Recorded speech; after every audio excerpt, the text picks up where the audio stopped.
Oi gente, meu nome é Fernando e hoje eu vou falar sobre o 6º episódio da Amiga Genial, My Brilliant Friend, que tá passando na HBO. E pra quem não sabe, eu vou repetir, eu tô fazendo esses vídeos junto com a Vrá, do canal Vratatá. É uma linda, maravilhosa, uma grande amiga minha, e a gente tá assistindo essa série juntos e, ao mesmo tempo, lendo o livro Amiga Genial, que é o primeiro da série da quadrilogia napolitana. Então, deem uma olhadinha lá no canal dela, vejam, porque é muito bom o canal dela. Gente, esse 6º episódio vai ter todo o foco na Lenore, tá? Praticamente todo. 90% do episódio é a Lenore. A gente vai ter muitas mudanças na vida dela, grandes surpresas também e grandes mudanças. A gente vai ter ela indo para essa praia, né, que ela foi convidada, e lá ela vai trabalhar um pouquinho, ajudar ela lá no pensionato que ela tem, que ela aluga os quartos da casa, etc.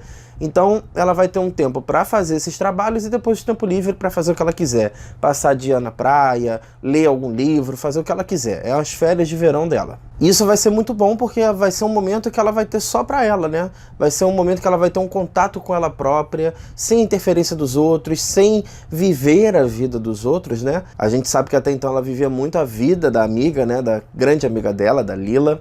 E ela não vai ter mais a interferência da mãe, do pai, da própria amiga dela, né? Com aquela vida cheia de novidades. Então ela agora vai ser ela por ela. E a gente vai ver pela primeira vez como é que é essa relação dela com ela mesma. De início ela não vai pra praia, ela fica só lá na varanda, num terraço que essa moça tem na casa, e vai ficar lá escrevendo cartas e mais cartas, ou lendo algum livro, escrevendo cartas pra Lila. Cartas às quais a Lila nunca vai responder, gente. Quando ela chega lá no pensionato, a casa tá praticamente vazia. A única família que tá lá hospedada é um casal de ingleses, com os filhos, 2 filhos. Esse casal vai gostar muito da Lenore. Ela vai treinar o inglês dela, né, com esse casal, vai sempre falar com eles em inglês e vai fazer uma amizade já lá com eles, sabe? Aí depois que esse casal sai, parece que vai chegar uma nova família. É uma família de Nápoles. E essa família, nada mais, nada menos, é a família Sarratori. Vocês lembram da família Sarratori? É aquela família em que o marido parece ter se envolvido ou não com uma moça, né, que era viúva e essa moça enlouqueceu, que inclusive o filho pediu a Lenore em namoro quando eram crianças, lembra disso? Pois é. Eles vão chegar lá, só que vão chegar sem Nino. O Nino, que é o filho deles, não vai de imediato, ele só vai aparecer depois. E a Lenore comenta, né, com esse casal, que há muito tempo eles não se viam, que ela está estudando no liceu, no colégio Liceu, que é aquele grande colégio, famosíssimo, onde só pessoas de condição conseguem estudar. E é uma das referências da Itália, né, esse colégio.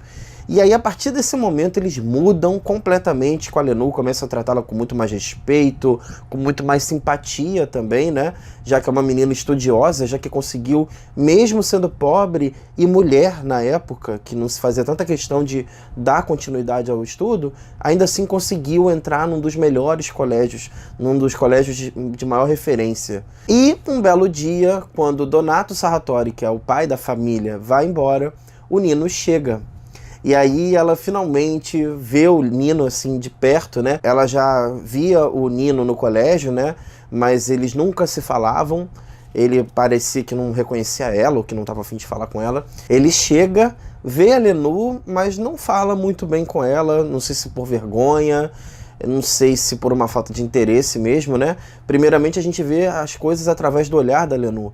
E ela parece que acha que ele não tá tão interessado nela. Com o tempo eles vão se aproximando, ele vai perdendo essa vergonha, né? Essa possível vergonha, e eles vão conversando. Pergunta pra ela se ela lembra na época que ele pediu ela em namoro e tal.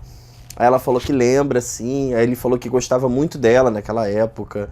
Aí ela agradece, bichinho. Ela fala de uma forma tímida, sabe? Mas ela tava doida por aquele momento. Ela tava esperando aquele momento de se aproximar do Nino, porque ela é apaixonada por ele até hoje. E aí ele começa a falar com ela começa a se encher de esperança, achar que o cara também gosta dela. E aí ele dá meio que um banho de água fria nela, porque ele chega e fala que na época que ele era criança, ele esperava um dia namorar com ela, né? Casar e etc. E sempre viver junto dela e da amiga dela. Viverem os 3 em casal. Aí ele falou que até que não entendia muito bem de namoro pelo visto, né, na época, por conta desse comentário dele. E aí ele começa a fazer perguntas e mais perguntas sobre a Lila. E a partir desse momento a Lenore começa a ficar para baixo. Na série a gente vê claramente ela apagando o sorriso do rosto que ela estava mantendo até então. E a gente fica com pena dela, sabe? Eu fiquei com muita peninha dela, porque durante o episódio todo a gente vê como, de uma forma crescente, a esperança dela. A esperança dela vai crescendo, crescendo, até esse momento em que é jogado um balde de água fria nela. E aí ela para até de escrever pra Lila, né? Porque ela estava até então escrevendo pra Lila, falando das coisas, falando da paixão dela pelo Nino, falando da volta, né? Desse reencontro. A partir dali ela para. Não vou falar mais nada, não quero nem mais falar com ela. Ela meio que toma uma raiva da amiga, pela amiga ser tão genial, né? Como é o título, de uma amiga ser tão famosa e tão benquista, né? Tão quista pelas pessoas, tão querida por elas. Ela começa a tratar o menino ainda melhor, ela começa a mimá-lo, a fazer o café da manhã, entregar ela mesma para ele, enfim, esse tipo de coisa. Ela começa a fazer as coisas que ela sabe que possam agradar, coisas que são dela e não da Lila mais, né? Então ela tenta a todo custo ser ela mesma e fazer as coisas por ele, coisas que ela sabe fazer e que possam agradar. E por mais que as pessoas ao redor dela sempre a elogiem, não só a professora que já elogiava, né, como essa prima da professora também está elogiando, a família Sarratori em peso elogia ela, fala que ela é inteligentíssima, fala que ela é uma pessoa agradável, simpática, prendada, enfim, ela está sempre sendo elogiada, mas por mais que isso aconteça, ela sempre está se colocando para baixo e em segundo plano, né? Sempre a Lila em primeiro, a Lila que sabe tudo, a Lila que agrada a todo mundo, os homens só querem a Lila. Isso vai se estender, acho que, sei lá, quem sabe, eu não sei, tá, gente? Eu tô supondo, eu acho que pro resto da vida dela.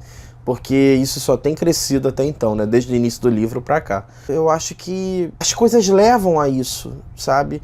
Ela tava realmente tão esperançosa com esse menino, de que o menino gostava dela, etc. E aí ele vem com esse comentário, dizendo como é que tá a Lila, ela continua estudando, etc. Ele chega até a comentar, gente, e ela enfatiza muito isso na série e no livro, que ele disse que ela deixava ele meio que com a cabeça tonta, sem saber o que pensar. Quase que ela mexia comigo, mexia com a minha cabeça, mexia comigo, né? E ela enfatiza muito isso, ela ficou muito mal com esse comentário dele. Mas enfim, dando continuidade, vai ter um momento em que o Nino tá falando pra ela que ele não gosta do pai, ele detesta o Donato traiu a mãe, trai a mãe várias vezes ainda, e teve caso, né, com a Melina, e mesmo sabendo que a Melina era uma mulher frágil, que estava numa condição frágil, né, porque era viúva, ainda assim ele a seduziu e depois largou, foi embora, e ele fala que não quer ser igual ao pai. Aí nessa conversa deles, num comentário que a Lenore fez, ele acha que ela não tá compreendendo ele, mas ela vai lá, corre atrás dele, pega no braço dele e fala, eu te compreendo sim. Aí eles se beijam e logo depois ele fala, eu vou embora amanhã. Ela falou, poxa, mas nem chegou o dia ainda que você ia embora, que eu acho que era 13 de agosto. Ele falou, não, mas eu ainda assim, eu vou embora amanhã. E ele vai mesmo, ela vai dormir e quando acorda ele já não tá mais. Depois que ele foi embora, o Donato Sarratori voltou do trabalho, reapareceu lá, né, na praia, e eles continuam tendo tardes maravilhosas, dias maravilhosos. Chega o aniversário da Lenore, onde é comemorado, né, com uma festinha que eles fazem e tal. A presença do Donato é quase que uma compensação pela falta do Nino para ela. Ele é quase que uma representação de um pai que ela nunca teve, porque o pai que ela tem não é um pai carinhoso, não é um pai que se preocupe com os filhos, pelo menos que não pareça se interessar pelas questões dos filhos, como o Donato parece ser com os filhos dele.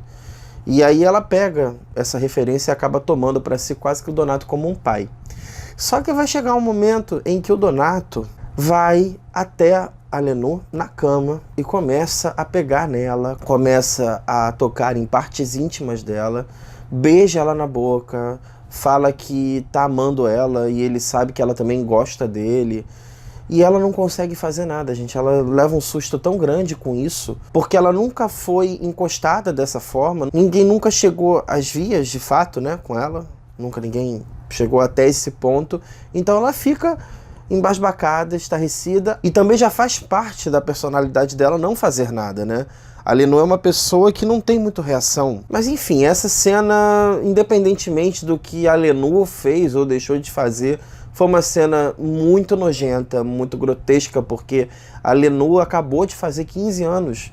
E o Donato já tem filhos da idade dela, até mais velhos. O Nino tem 17. É um assédio total, ele assedia a menina. É um assédio sexual violento, é uma pedofilia. Então essa cena realmente me chocou muito. Com isso que aconteceu, a Lenu chora. E no dia seguinte, ela arruma as coisas dela e vai embora, sem se despedir de ninguém. Deixou só uma cartinha de 2 linhas de agradecimento para prima da professora e foi embora. A gente consegue notar no discurso dela que ela se culpa de alguma forma, sabe? Por conta do que aconteceu. E nós sabemos que a culpa não é dela, que absolutamente não tem culpa nenhuma essa menina. E a gente fica com mais dó ainda. Ela vai partindo, ela pega o navio, vai olhando o mar e indo embora e meio que se culpando. É um fim de férias, é um fim de verão para ela terrível e inesquecível, né? Bom, gente, no geral, esse capítulo ele foi muito superior e muito melhor do que o quinto. Até porque o quinto, eu acho que aconteceu poucas coisas, não teve muita novidade. E esse sexto chegou arrebentando, né? Teve muitas coisas na vida da Lenu nessa pequena viagem, nessa viagem de, sei lá, 2 meses que ela fez.